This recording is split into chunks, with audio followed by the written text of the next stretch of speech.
ककरी भइल बा कमरिया लपके, ककरी भइल बा कमरिया लपके, ककरी भइल बा कमरिया लपके, ककरी भइल बा कमरिया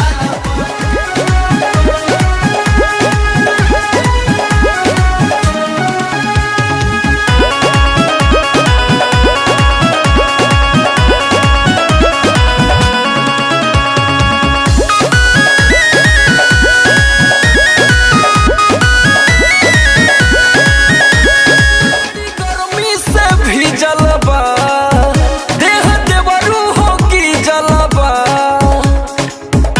बहुत प्रॉब्लम हो गया है देवर जी, सारी गर्मी से भीजल बा देह देवरू हो की जलबा। और काट ले बाड़े गलिया दोनों हवा के, ककरी भइल बा कमरिया लपके, ककरी भइल बा कमरिया लपके, ककरी भइल बा कमरिया लपके, ककरी भइल बा कमरिया लपके।